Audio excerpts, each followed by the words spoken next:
apprendre à nous fortifier dans le Seigneur, prendre, nous revêtir de toutes les armes de Dieu, afin de résister aux mauvais jours et tenir ferme contre les ruses du diable, après avoir tout surmonté.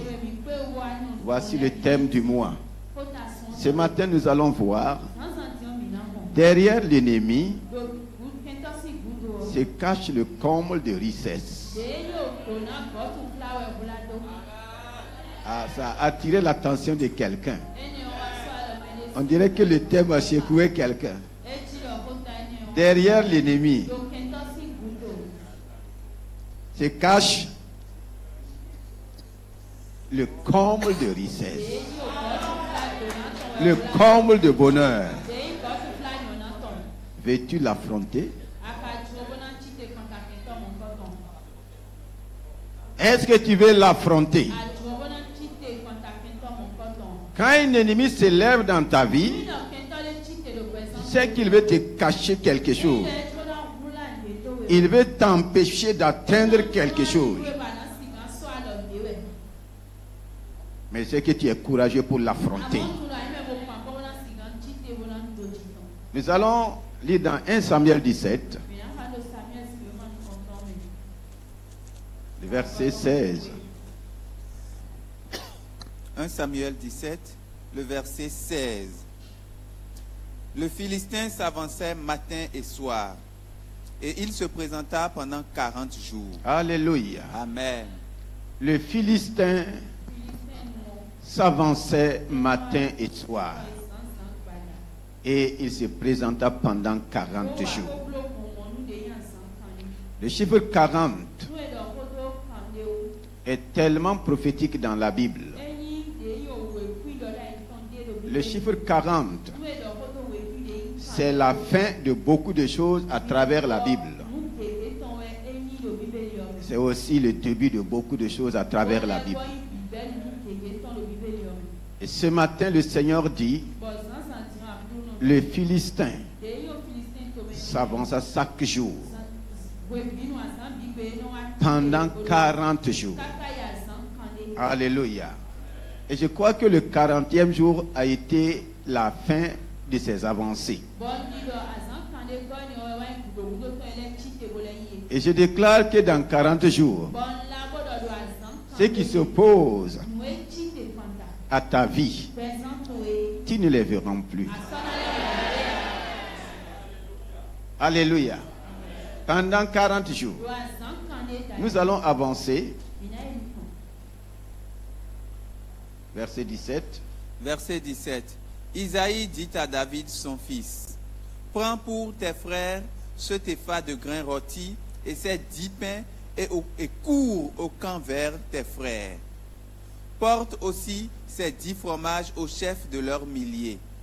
Tu verras si tes frères se portent bien et tu m'en donneras des nouvelles sûres. Ils sont avec Saül et tous les hommes d'Israël dans la vallée des Térébintes, faisant la guerre aux Philistins. Le verset 21. Verset 21.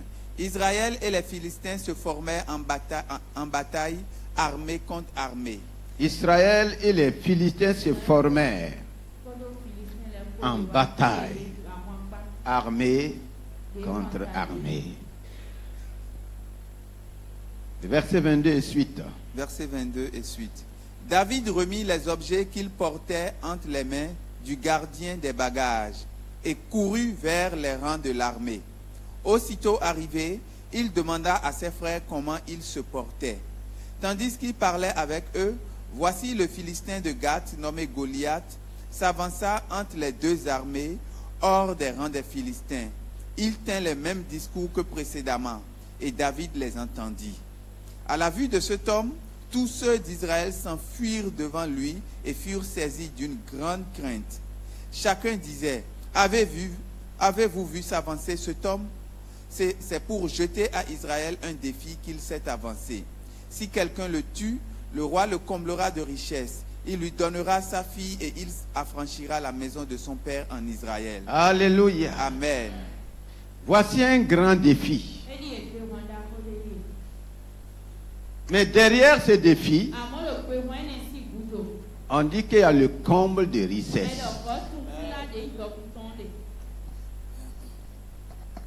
Derrière ce défi, il y a une princesse charmante. Je parle aux célibataires. Derrière ton mariage, là, il y a quelqu'un. Est-ce que les jeunes seront courageux pour affronter ces défis-là et rentrer dans leur mariage? C'est la vérité. On dit celui qui va tuer Goliath, il est comblé de quoi? De richesse. Il aura quoi? La fille du roi. La fille du roi, c'est n'importe quelle fille. C'est une heure. Il y a quoi encore? Il affranchira la maison de son père en Israël. La maison de son père est affranchie. Donc la maison de son père devient comme une maison royale. C'est pourquoi je dis ce matin, derrière l'ennemi là, il y a le comble de richesse. Derrière l'ennemi, il y a le bonheur. Celui qui trouve une femme, donc on a pris ta femme la mettre derrière l'ennemi. Ah, donc je comprends pourquoi beaucoup de jeunes gens tournent. Ils ne veulent pas affronter l'ennemi. Alléluia. Derrière l'ennemi là, c'est l'affranchissement total. Tant que l'ennemi est devant toi, tu ne peux pas rentrer dans ton règne. L'ennemi est là pour que tu ne règnes pas. L'ennemi est là pour t'empêcher de rentrer dans le comble de ta richesse. Si vous voyez un endroit où il y a la guerre, soyez sûr qu'il y a quelque chose derrière. Les gens ne vont jamais se battre pour du rien. Il n'y aura jamais guerre pour rien. Là où il y a la guerre, soyez sûr, il y a quelque chose d'important derrière.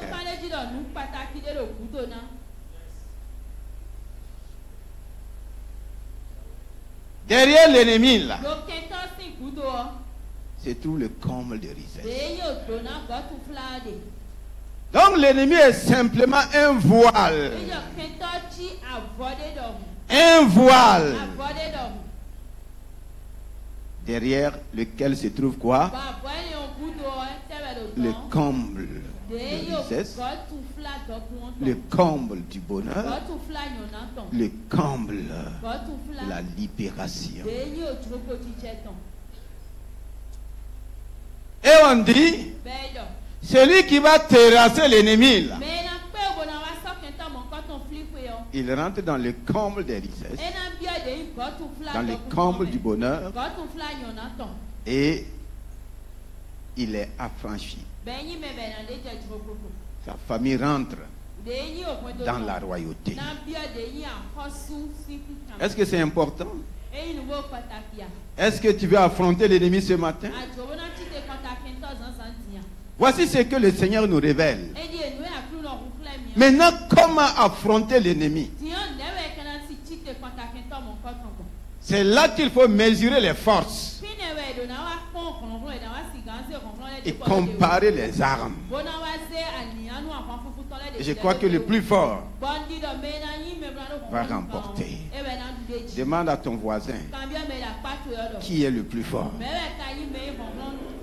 Dis à ton voisin, c'est moi le plus fort. Ah bon? Donc chacun est plus fort ici ce matin.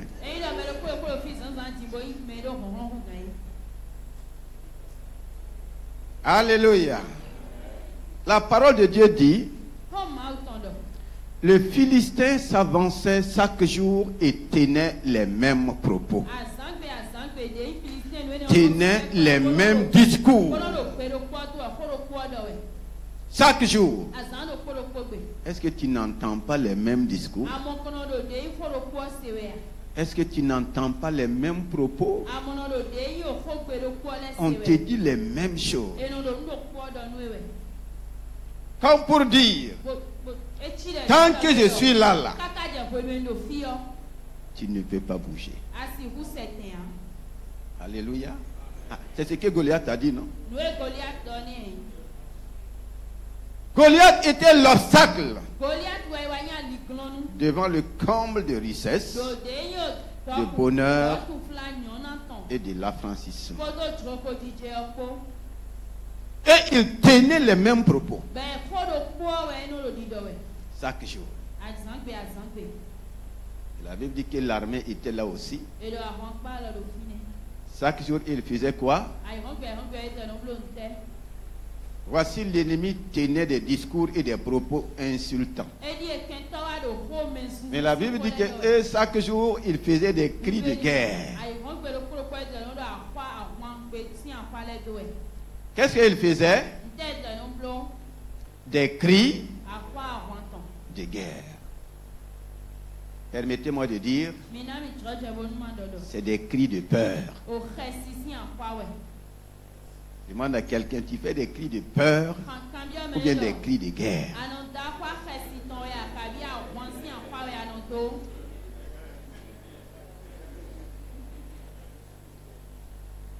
Tes prières là, c'est des cris de guerre ou bien c'est des cris de peur?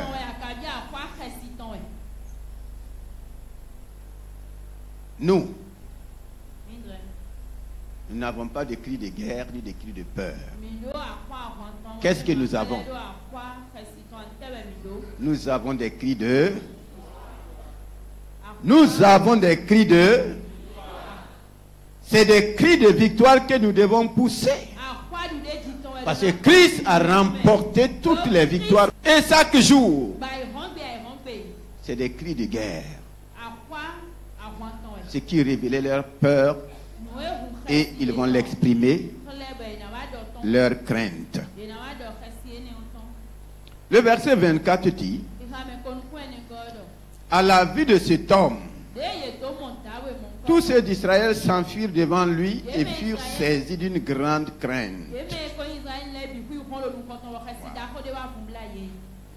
Si tu es saisi de frayeur et de crainte devant l'ennemi, tu ne peux pas rentrer dans le comble de ta richesse, ni dans le comble du bonheur. Voici le comble est devant toi. Mais quelqu'un s'impose. Comment faire? Comment l'affronter? C'est pourquoi le Seigneur dit, fortifie-toi en moi et prends mes armes. Alléluia. Prends mes armes. Et ce matin, nous allons voir comment prendre les armes de Dieu. La semaine passée, nous nous sommes attardés sur comment se fortifier dans le Seigneur. Le Seigneur nous a révélé qu'il est pour son peuple, comme la vigueur du buffle. Il dit qu'il donne la force à celui qui est fatigué. Il augmente la vigueur de celui qui tombe en défaillance. Nous avons permis au Seigneur de nous fortifier. Et lui-même nous a dit qu'il est la force de son peuple. Et étant la force de son peuple, il dit l'enchantement ne peut rien contre Israël. La divination ne peut rien contre Jacob. Il dit encore, les peuples qui s'élèvent contre lui, qu'est-ce qu'il fait? Il les ruine et il les abat.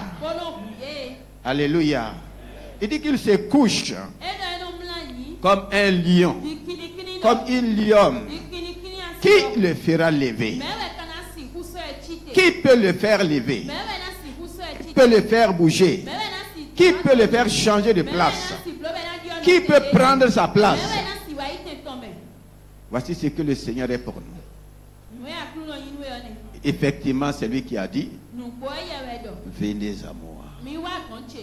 Pour tout ce qui est fatigué et chargé, je vous donne ma force et je vous conduis dans mon repos. Si nous avons été fortifiés, c'est pour prendre les armes de Dieu. On ne donne pas les armes à une armée ou bien aux soldats le premier jour du recrutement. Non. On les forme d'abord. On va les vider de la peur, des craintes, des ressentiments et leur donner une nouvelle force qui convient à l'armée. Une nouvelle force pour les permettre d'utiliser les armes qu'on va les donner. Ce qui se passe dans le naturel aussi se passe dans le spirituel.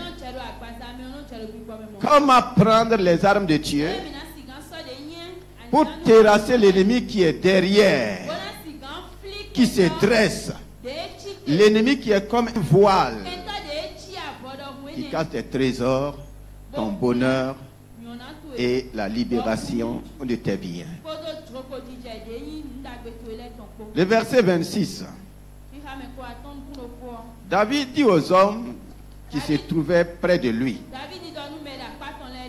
que fera-t-on à celui qui tuera ce Philistin et qui ôtera l'opprobre de dessus Israël? Que fera-t-on? Qu'est-ce qu'on va donner? Alléluia. Qu'est-ce qu'on va te donner? Derrière ce combat, il y a toujours une récompense. Il y en a qui combattent dans le vide. Mais David a décidé de ne pas combattre dans le vide. Qu'est-ce qu'on va donner? Celui qui va vaincre cet homme-là, qu'est-ce qu'on va lui donner? On lui a répété les mêmes choses au moins 2 fois. Ce n'est pas qu'il n'a pas entendu, il avait bien entendu. Il voulait encore une confirmation. Maintenant qu'il était sûr que la récompense était de taille, il va décider d'aller affronter cet homme. Comment il va le faire?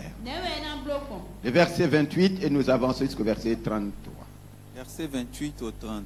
Eliab, son frère aîné, qu'il avait entendu parler à ces hommes, fut enflammé de colère contre David et il dit: pourquoi es-tu descendu et à qui as-tu laissé ce peu de brebis dans le désert? Je connais ton orgueil et la malice de ton cœur. C'est pour voir la bataille que tu es descendu. David répondit: qu'ai-je donc fait? Ne puis-je pas parler ainsi? Et il se détourna de lui pour s'adresser à un autre et fit les mêmes questions. Le peuple lui répondit comme la première fois. On continue. Verset 31. Lorsqu'on eut entendu les paroles prononcées par David, on les répéta devant Saül qui le fit chercher. David dit à Saül: que personne ne se décourage à cause de ce Philistin. Ton serviteur ira se battre avec lui. Saül dit à David: tu ne peux pas aller te battre avec ce Philistin, car tu es un enfant et il est un homme de guerre dès sa jeunesse. David dit à Saül: ton serviteur faisait perdre les brebis de son père, et quand un lion ou un ours venait en enlever une du troupeau, je courais après lui, je le frappais et j'arrachais la brebis de sa gueule. Le verset 38. Verset 38. Saül fit mettre ses vêtements à David. Il plaça sur sa tête un casque d'airain et le revêtit d'une cuirasse. David ceignit l'épée de Saül par-dessus ses habits et voulut marcher car il n'avait pas encore essayé. Mais il dit à Saül: je ne puis pas marcher avec cette armure. Je n'y suis pas accoutumé, et il s'en débarrassa. Il prit en main son bâton. Alléluia. Amen. Regardez les premières armes qu'on lui a données. C'était quelle armure? C'était l'armure de Saül. Si le Seigneur nous dit de prendre ses armes, ça veut dire qu'il y a plusieurs sortes d'armes. Saül avait ses armements. Est-ce qu'avec ça, il a pu vaincre? Est-ce qu'il a osé affronter Goliath? C'est cette armure qu'il va prendre, qu'il va proposer à David. Par respect, David n'a pas refusé. On lui a revêtu toute son armure. Mais David ne pouvait même pas marcher avec cette armure. Il dit qu'il n'est pas accoutumé.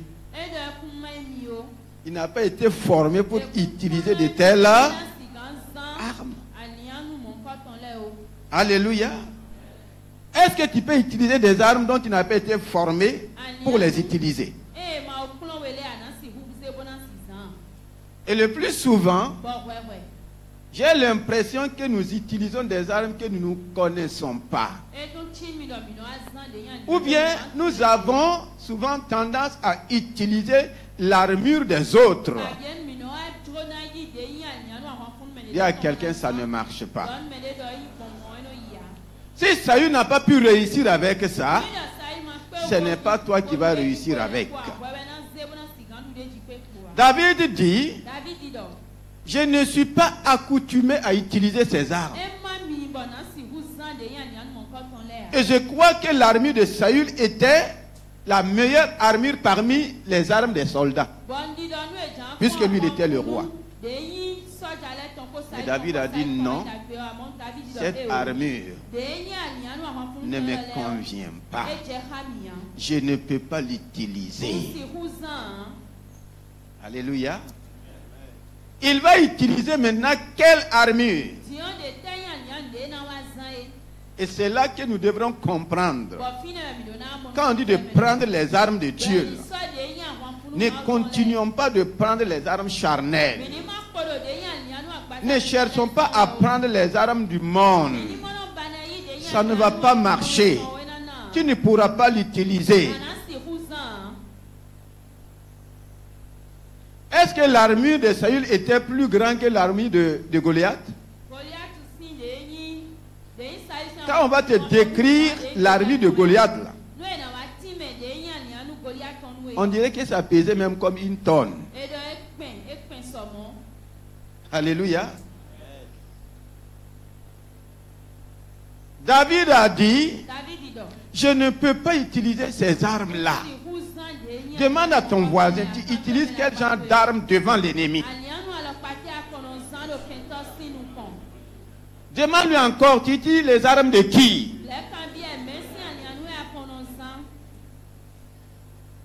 Est-ce que tu peux prendre les armes de l'ennemi pour battre l'ennemi? Non. Donc, David avait des armes spéciales. Et des armes qui n'ont rien à voir avec les armes que nous utilisons. Les armes de Dieu sont différentes des armes du monde, des armes des hommes. Et souvent nous regardons cela avec étonnement. Alléluia. Quelles sont les armes que David va utiliser? Verset 40. Il prit en main son bâton. Il prit en main. Que quelqu'un dit, il prit en main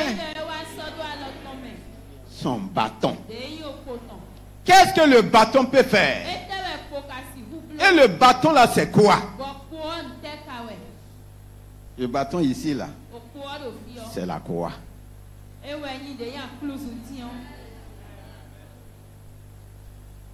C'est là.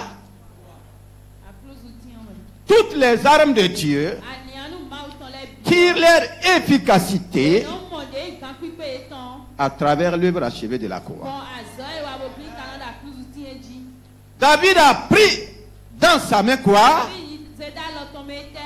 Son bâton. Si nous voulons parler d'armes et si nous voulons vaincre l'ennemi, dites-moi, Jésus a vaincu l'ennemi où? Il a vaincu l'ennemi où? À la croix. C'était une croix en fer C'était une croix en or, en diamant. C'était en bois. David a pris dans sa main le bâton. C'était d'abord la révélation de la croix. Bien qu'il ne connaissait pas la croix. Qu'est-ce qu'il va prendre encore? Il choisit dans le torrent 5 pierres polies. Il choisit. Donc, les armes de Dieu, il faut un choix minutieux. Dieu choisit ses armes. Dieu n'achète pas n'importe comment ses armes. Alléluia. 5 pierres polies. Et toutes les armes de Dieu, à travers la Bible, se résument dans les 5 pierres. Vous allez les voir depuis l'Ancien Testament jusqu'au Nouveau Testament. Tu vas comprendre le sens des 5 pierres. Premièrement, il a pris quoi? Le bâton qui est la figure de la croix. Je n'ai pas de victoire sur l'ennemi si je n'ai pas les regards sur l'œuvre achevée de Christ à la croix. C'est à la croix que Christ a vaincu Satan. Il a vaincu les dominations, les principautés. Il a vaincu tout. Maintenant, les 5 pierres. Il faut garder dans l'esprit le mot choisi. David a pris le temps de choisir 5 pierres polies. Effectivement, si nous regardons dans 1 Corinthiens 1, le verset 27, vous allez retrouver encore les 5 pierres.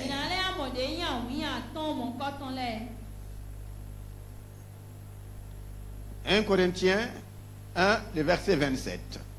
1 Corinthiens 1, le verset 27. Mais Dieu a choisi les choses folles. Dieu aussi va choisir les choses folles. Les armes de Dieu là. Ça ressemble à la folie pour les hommes. C'est des armes de folie. C'est pourquoi toi tu ne comprends pas. C'est pourquoi toi tu n'oses pas l'utiliser. Personne ne pouvait comprendre que ce grand Goliath là peut être terrassé par un petit caillou, par une pierre polie. Dieu choisit les choses folles.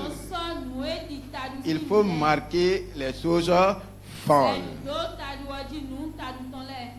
Première pierre polie. Deuxième pierre polie, c'est quoi? Dieu a choisi les choses faibles du monde. Les choses faibles. Donc, la deuxième pierre polie, c'est les choses faibles. Les choses faibles. Troisième pierre polie. Dieu a choisi les choses viles. Les choses viles. Il y a toujours le mot choisi. David a pris aussi le temps et le soin de choisir. Troisième, quatrième pierre polie. Celles qu'on méprise. Les choses méprisables. Quand on te présente les armes de Dieu, tu vas les mépriser. Tu crois qu'avec ça, tu peux aller gagner, tu peux vaincre l'ennemi? C'est très faible pour battre Goliath. Alléluia. Les choses méprisables. Cinquième pierre polie, c'est quoi? Celles qui ne sont point. Celles qui ne sont point. Ce qu'on appelle rien là. Ce qu'on appelle néant. C'est ce que Dieu va utiliser. Pour que toi et moi nous puissions comprendre que c'est des armes. La fin va nous dire cela. Afin que nulle chair ne se glorifie devant Dieu. Non, tu as sauté. Pour réduire à néant. Pour réduire. Alléluia.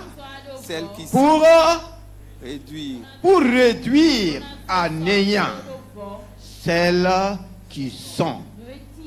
Qui sont quoi? Forts. Celles qui sont quoi? Forteresses. Celles qui se dressent contre toi.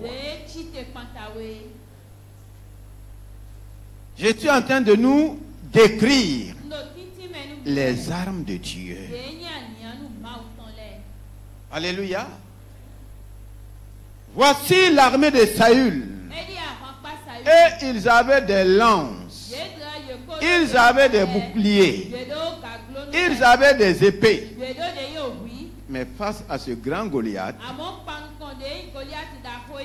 sûrement et certainement, David a dit éternel. Comment vaincre ce géant? Comment vaincre ce Goliath? Il y a quelque chose que j'ai découvert. Alléluia. Si nous découvrons les armes de Dieu, Dieu nous donnera sa parole qui accompagne ces armes. On dit que Goliath tenait des propos insultants,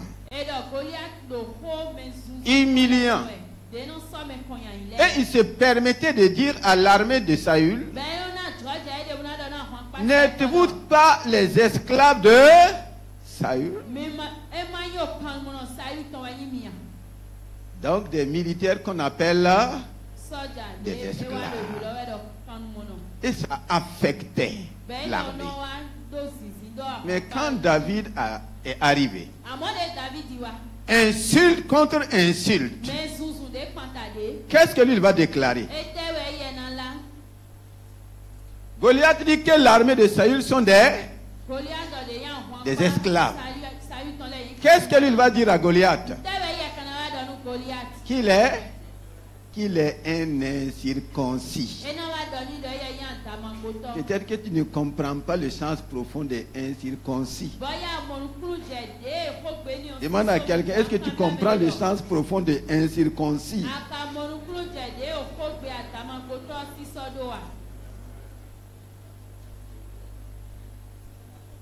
Dans le sens insultant, incirconcis veut dire quelqu'un qui continue de faire pipi dans son caleçon.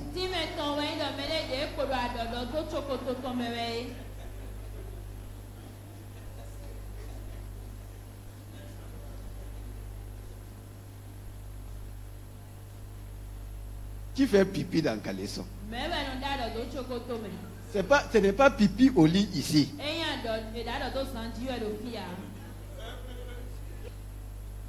Mais l'incirconcis que lui, il est là. Lui, il continue de faire quoi? Pipi dans son caleçon. Toi aussi. Quelqu'un qui continue de faire pipi dans ton caleçon. Tu vas chercher quoi pour le terrasser?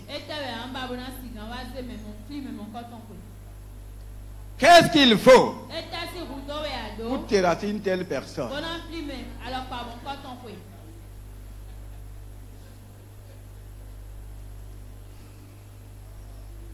Alléluia. C'est pourquoi David a choisi ces 5 pierres polies. Et il va dire, toi tu viens contre moi par la lance et par les javelots. Alléluia. Voici les armes de l'ennemi. La lance, les javelots et tout ce que nous pouvons voir aujourd'hui. Aujourd'hui, l'ennemi a ses armes mystiques, ses armes spirituelles, quelles que soient les armes physiques. Ce que nous avons avec Dieu, c'est plus que ce que le monde a. Mais le plus souvent, devant l'ennemi, nous ne savons pas comment utiliser les armes de Dieu. Qui a enseigné à David qu'il devrait utiliser des pierres polies? Alléluia. 5 pierres polies. Et Dieu dit que lui choisit. Ce qui est quoi? Viol. Donc les armes de Dieu, là, quand tu regardes, c'est la folie. Toi-même, tu n'as quand même. Non, non, non, non. Si c'est ça, je laisse tomber. Les armes de Dieu ne frappent pas les regards. On dit qu'il a pris ça, il l'a mis dans sa poche. Et il avançait contre Goliath. Avec assurance. Cependant, il voyait Goliath venir avec quoi? Quand on dit les javelots là, aucun de l'armée, même Saül n'avait pas les javelots. Non. Mais il a choisi 5 pierres. Voici les caractéristiques des armures de Dieu. Les choses folles. Les choses viles. Faibles. Méprisables. Alléluia. Dieu peut-il compter sur de telles choses? Oui. Effectivement, Goliath va mépriser David. Quand David s'approchait de lui, il dit, mais est-ce que je suis un chien pour que tu viennes contre moi avec des cailloux? David lui dit, même le chien ne fait pas pipi dans son caleçon.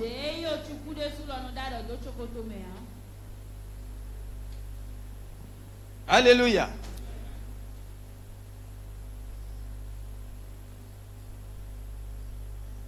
Au regard de ces armes, beaucoup n'osent pas affronter l'ennemi. Nous allons voir la représentation des armes dans Éphésiens 6. Vous allez revoir les mêmes armes. Les 5 armes dans Éphésiens 6. Et c'est là que Paul dit, fortifiez-vous dans le Seigneur et par sa force toute puissante. Revêtez-vous de l'armure complète de Dieu. Et nous voyons cela à partir du verset 13. Éphésiens 6, verset 13. C'est pourquoi prenez toutes les armes de Dieu. Prenez toutes les armes de Dieu. Afin de pouvoir résister dans le mauvais jour et tenir ferme après avoir tout surmonté.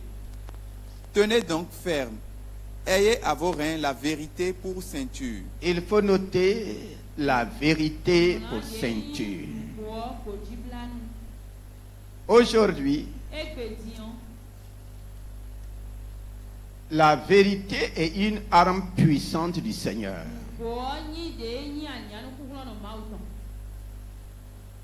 La première arme que tu dois prendre, que je dois prendre, c'est la vérité. 2 Corinthiens 13, 8. Il n'y a aucune puissance. Il n'y a aucune arme puissante, soit-elle, contre la vérité. Car nous n'avons pas de puissance contre la vérité. Nous en avons que pour la vérité. Voici la première arme. Tant que tu demeures dans la vérité, tant que je demeure dans la vérité, il n'y a aucune puissance, aucune arme puissante contre la vérité. C'est pourquoi l'ennemi fera tout pour t'écarter de la vérité, pour t'atteindre. Il faut que tu sors de la vérité. Tant que je suis dans la vérité de la parole, il n'y a aucune puissance. Il y a encore, il n'y a aucune. Ramenez le verset. Aucune puissance. Mais selon toi et moi, demeurer dans la vérité ressemble à une folie. Ou bien, au moment où partout c'est le mensonge qui marche, c'est les manipulations qui marchent, c'est l'escroquerie qui marche. Aujourd'hui, demeurer dans la vérité ressemble à quoi? À une folie. Il faut être fou. C'est comme si la vérité ne marche pas. C'est à dessein. Effectivement, le monde ne peut pas marcher dans la vérité. Mais la vérité marche dans le royaume des cieux. Et tant que nous sommes dans la vérité, il n'y a aucune. C'est bien écrit. Car nous n'avons pas de puissance contre la vérité. Le monde dit qu'il n'a pas de puissance contre la vérité. Il n'a aucune arme puissante contre la vérité. Il n'a aucune arme nucléaire contre la vérité. Il y a quelqu'un demeurant dans la vérité.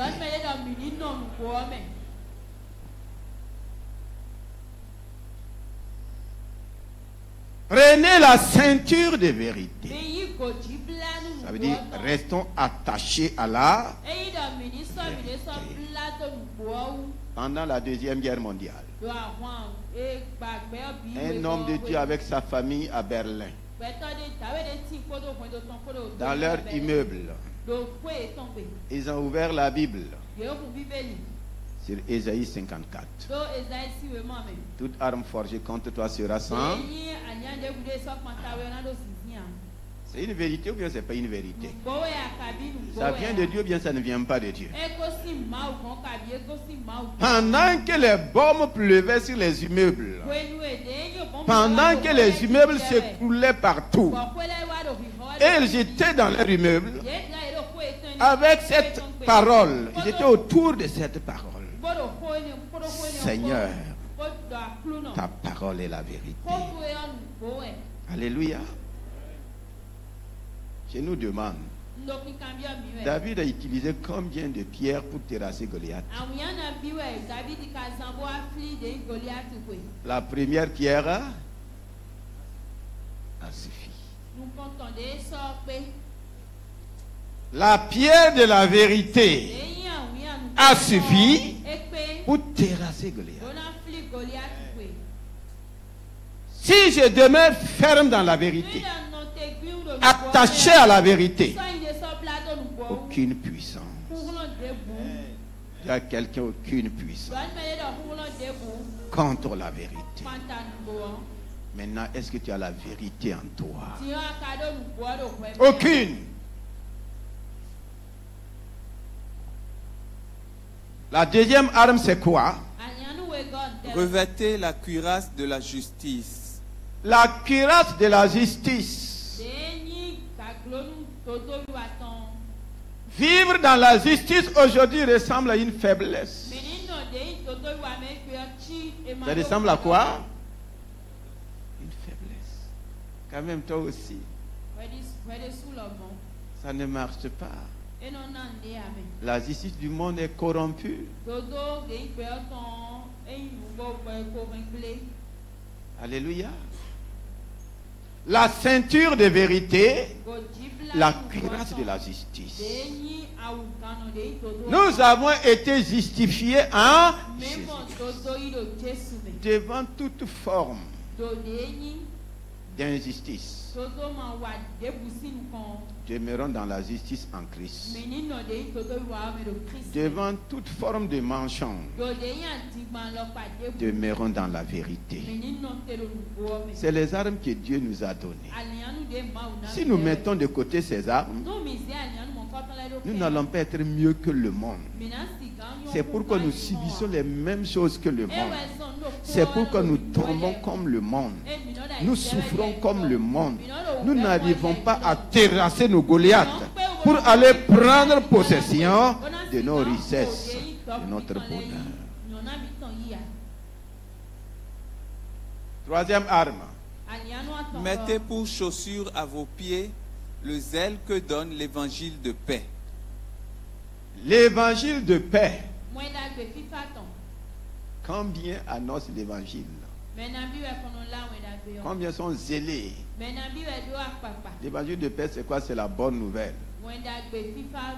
Demande à ton voisin, qu'est-ce que tu annonces chaque jour?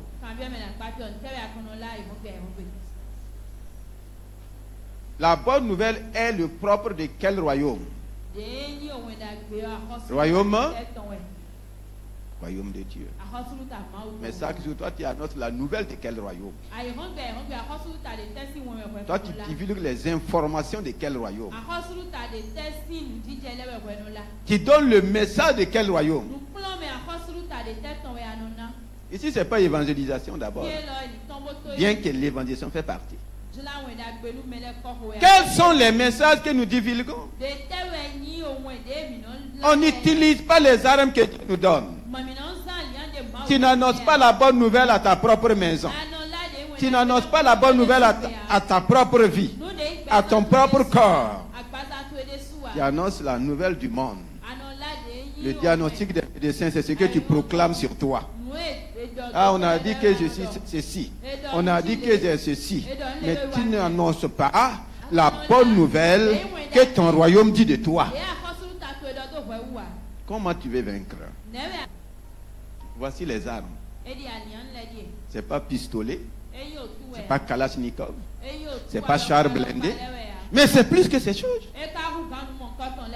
En faisant ainsi, Dieu dit aucune arme forgée contre nous ne peut tenir, quelle que soit sa puissance.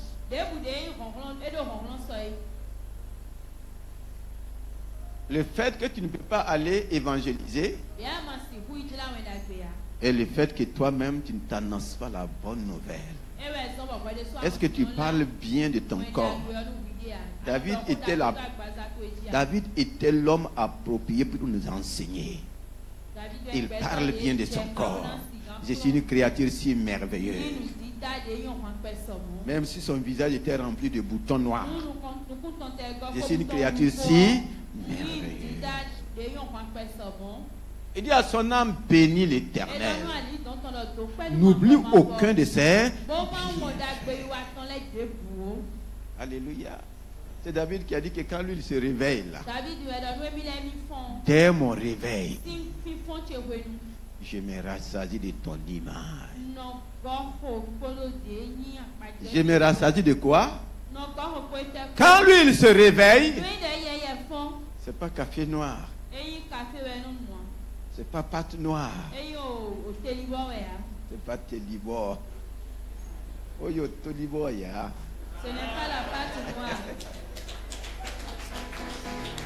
Alléluia. Amen. Je me rassasie.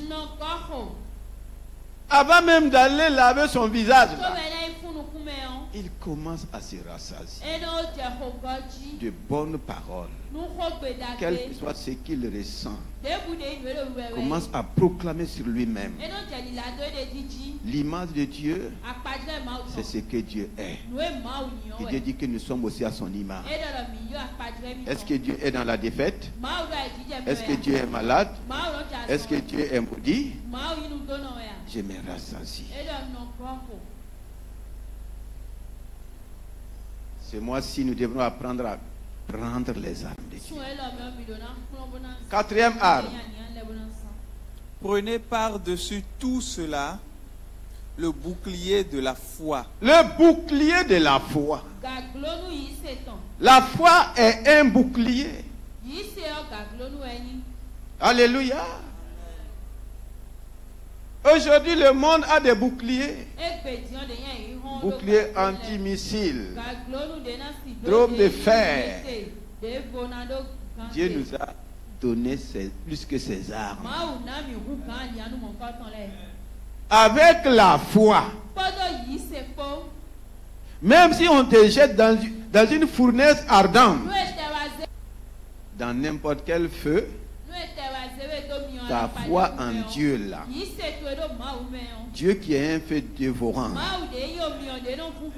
Dieu dévore le feu pour toi et tu restes dans une climatisation. Dis à quelqu'un, c'est facile de dire Amen.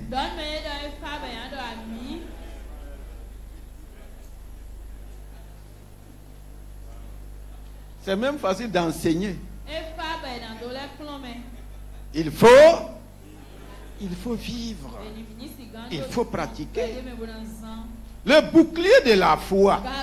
C'est pour dire la foi que j'ai, la foi que tu as. Toutes les flèches, les missiles, les balles que l'ennemi envoie ne peuvent pas t'atteindre. Voici les armes de Dieu. Cinquième arme, c'est quoi? Prenez aussi le casque du salut. Prenez aussi le casque du salut. Et l'épée de l'esprit. D'abord le casque du salut. L'épée de l'esprit, là, c'est la parole. Et c'est-à-dire, toutes les armes sont liées à la parole. C'est comme une arme. Une arme sans les munitions. Une arme sans munitions n'a pas d'effet. Alléluia. À travers la parole de Dieu que tu as la vérité, oui ou non? C'est à travers la parole de Dieu que tu as quoi? La justice, la bonne nouvelle, la foi et tout. C'est pourquoi c'est le Saint-Esprit maintenant. On dit la parole de Dieu qui est l'épée. L'arme du Saint-Esprit. Maintenant le Saint-Esprit a l'épée, a l'arme. Qui lui donne les munitions?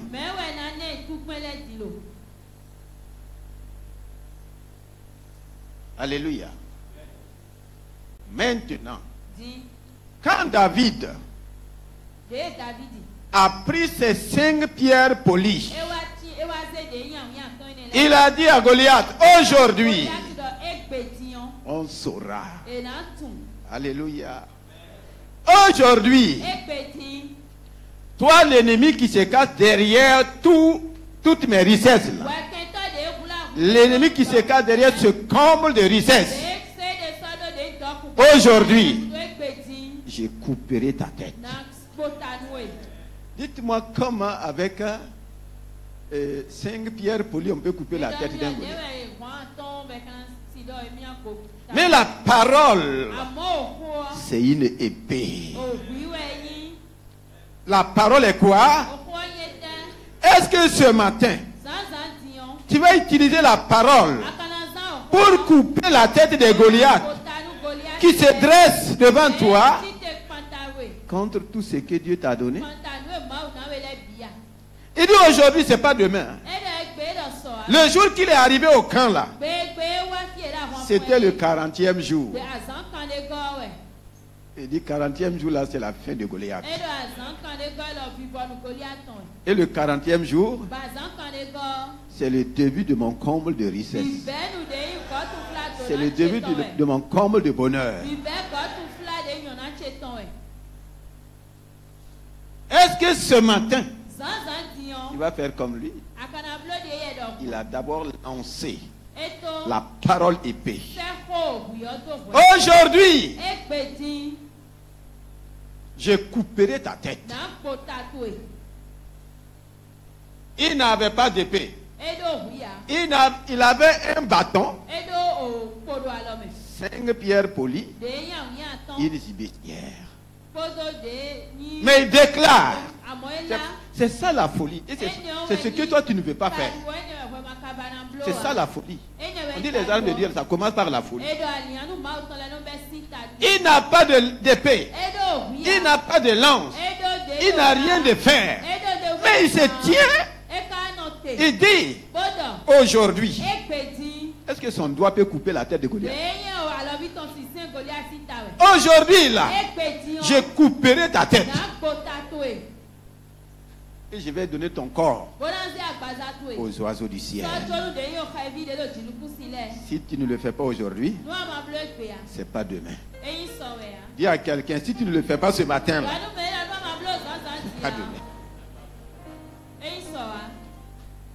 Il ajoute encore aujourd'hui, toute la terre saura que ce n'est ni par l'épée, ni par la lance que l'Éternel sauve. Dis-moi, l'Éternel sauve par quoi? Donc nos armes ne sont pas les mêmes armes que ceux du monde. Ce n'est ni par l'épée, ni par la lance que l'Éternel sauve. Il y a quelqu'un qui t'est trompé d'armement.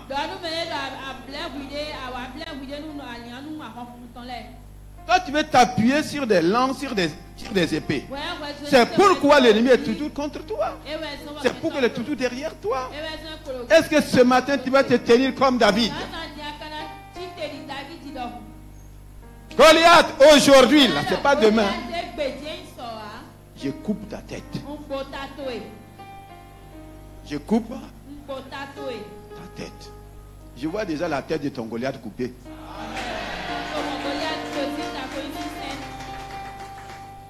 J'ai dit, je vois les têtes de tes Goliaths coupées.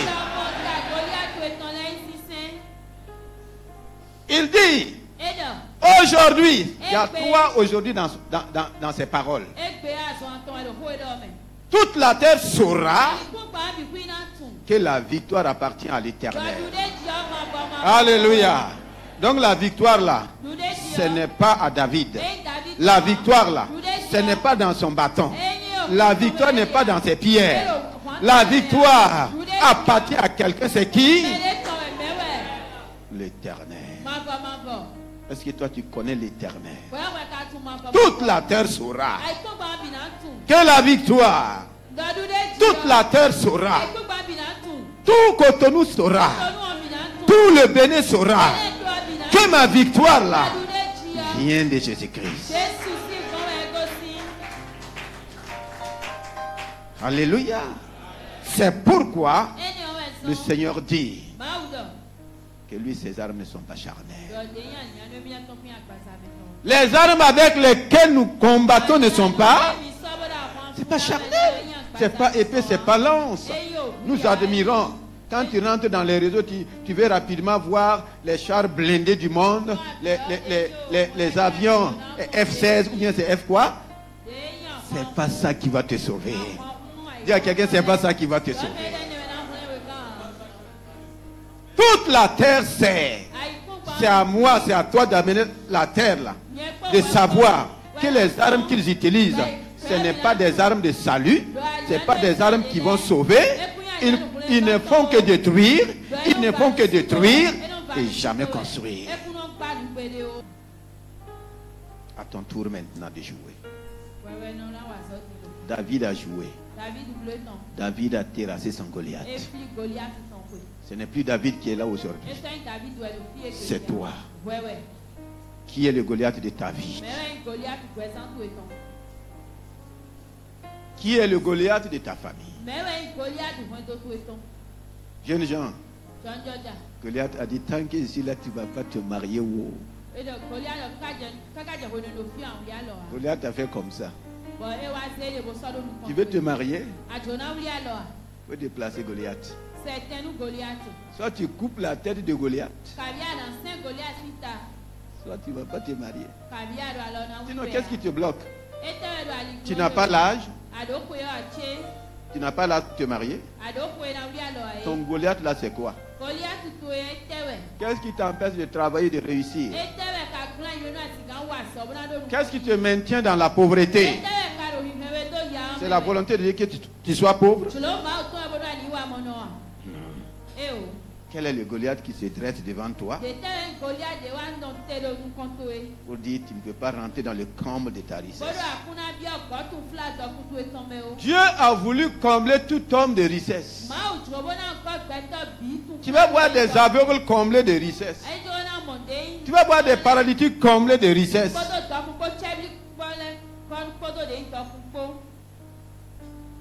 Parce qu'ils ont su terrasser leur Goliath. Ils sont rentrés. Donc ce matin, à ton tour, la parole vous est donnée. Tu peux commencer à dire Seigneur, je suis le David d'aujourd'hui. En Christ, je ne permets à aucun incirconcis de bloquer le comble de richesse que tu as pour moi. Le Seigneur nous a parlé. Le problème, c'est que vous attendez toujours que quelqu'un vous dise faites comme ça, faites comme ça. Qui a dit à David de prendre les pierres? C'est Saül qui a dit à David de prendre les pierres? Non. Toi, dans ta vie, là, tu sais quel est le Goliath, quel est le défi qui constitue une barrière. La parole de Dieu est sortie pour chacun de nous. Dis Seigneur, ta parole est la vérité. Je me lève sur la base de ta parole. Aucun Goliath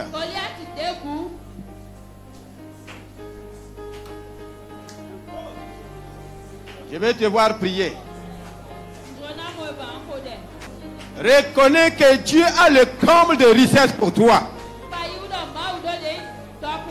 Le comble de richesse, c'est mon héritage. Le comble du bonheur, c'est mon héritage.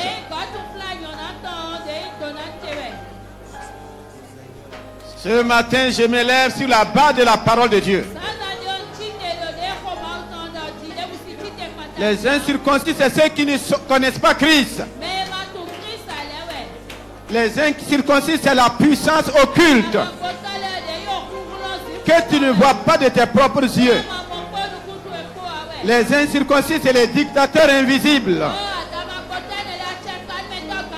Les incirconcis, c'est le quartier général du mal. C'est les démons dans le monde invisible. Au nom de Jésus-Christ, ce matin, je prends les armes de Dieu. La vérité est que Christ à la croix a dépouillé les Goliaths de ma vie. Déclare que Christ à la croix a dépouillé les Goliaths de ma vie. A dépouillé les dominations. Tout esprit, tout démon qui veut dominer ma vie. Tout agent satanique qui veut dominer ma vie sont dépouillés à la croix par le sang de Jésus-Christ. Je déclare que les têtes sont coupées. Je veux que tu insistes. Si tu continues, tu verras.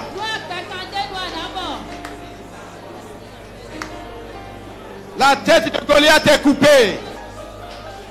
La tête de la maladie est coupée. La tête du cancer est coupée. La tête de la pauvreté est coupée.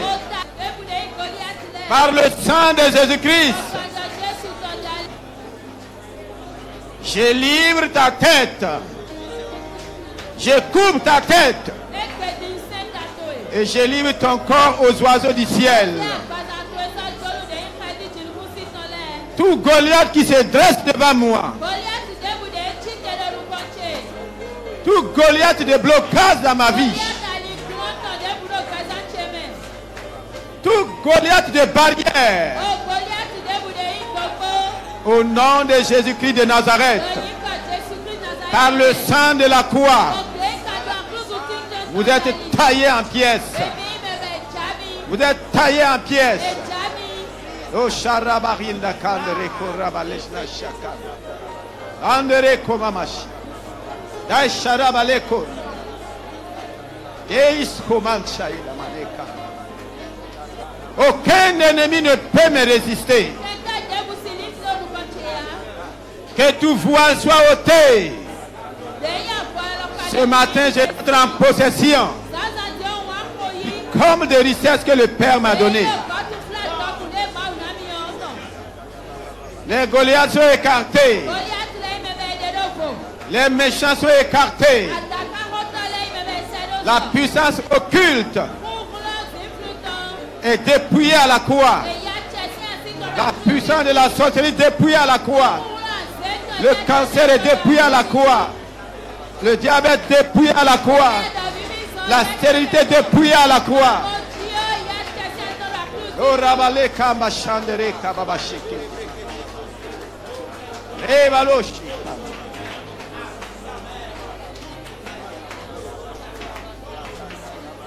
Déclare que la victoire appartient à l'Éternel. La victoire appartient à Jésus-Christ. La victoire appartient au Saint-Esprit. La victoire de Christ est ma victoire. Il n'y a aucune puissance contre la vérité. Aucune arme. La vérité est que tu es guéri. Toutes maladies dans ton corps sont détruites au nom de Jésus-Christ. La vérité est que tu es enrichi en Christ. La pauvreté anéantie. Tu dois t'élever maintenant. Tu dois commencer à investir, à travailler pour manifester cette richesse. Oh, Sharabarinda Kata. Si c'est vainqueur, c'est par son sang qu'il m'a lavé. Son Saint-Esprit m'a libéré. Mon esclavage est terminé. Mon esclavage est terminé. Car Jésus est vainqueur. Il est vainqueur. Jésus est vainqueur. Jésus est vainqueur. C'est par son sang qu'il m'a lavé. Son Saint-Esprit m'a libéré. Mon esclavage est terminé. Car Jésus est vainqueur. C'est par son sang qu'il m'a lavé. Son Saint-Esprit m'a libéré. Mon esclavage est terminé. Car Jésus, il est vainqueur. Jésus est vainqueur. Il est vainqueur. Jésus est vainqueur. Il est vainqueur. Jésus est vainqueur. Jésus est vainqueur. Jésus est vainqueur. C'est par son sang qu'il m'a. Son Saint-Esprit m'a libéré. Ma pauvreté est terminée. Ma pauvreté est terminée. Car Jésus. Ma maladie est terminée. Mon esclavage est terminé. Car Jésus est vainqueur. La parole de Dieu dit: voici ce qu'on va donner à celui qui vaincra cet homme. Et David dit: je ne suis pas le vainqueur de cet homme. Qui est le vainqueur de Goliath? Est-ce que c'est David? Donc qui a vaincu Goliath? Maintenant, qui a pris le comble de richesse? Qui a pris la princesse? C'est la famille de qui a été libérée?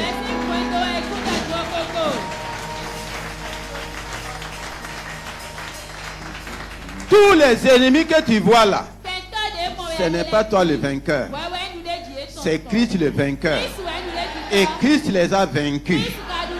Maintenant, ce qui était derrière là, qui prend possession. Alléluia.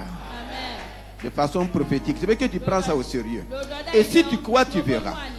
David a cru, il a vu. Et toi-même, tu as vu. Et nous l'avons vu ce matin.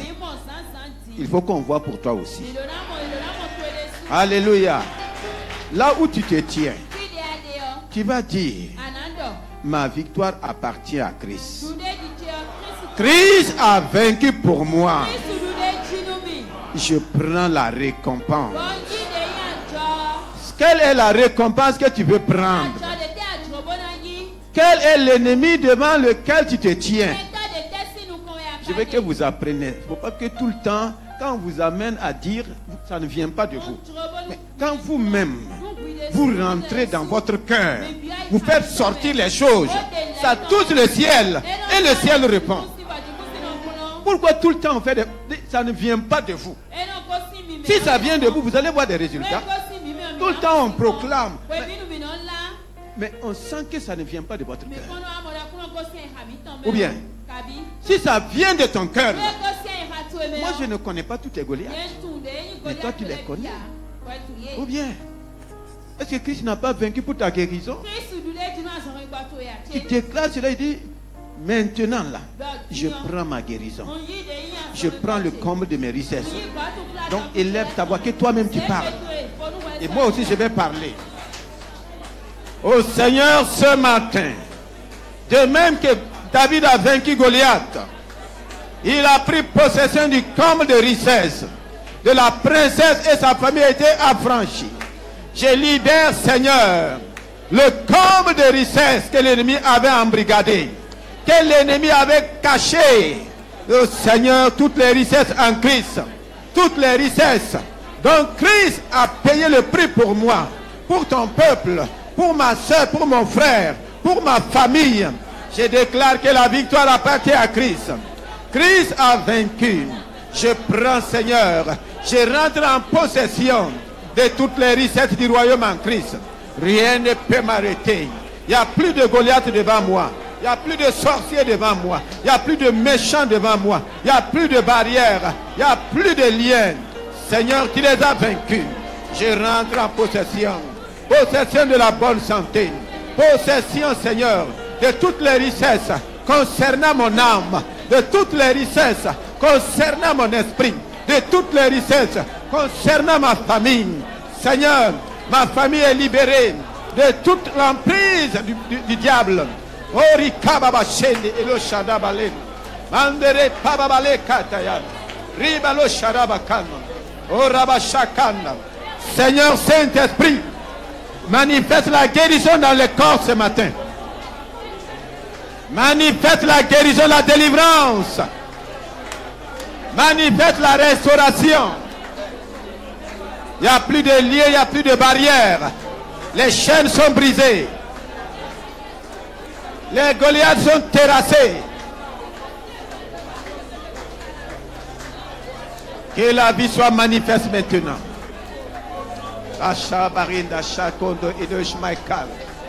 Commence à te réjouir de ta bonne santé. Il faut te voir dans ta bénédiction maintenant.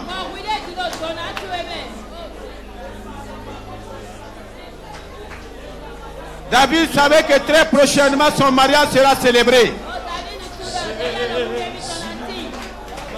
David savait que très prochainement sa famille va vivre la royauté.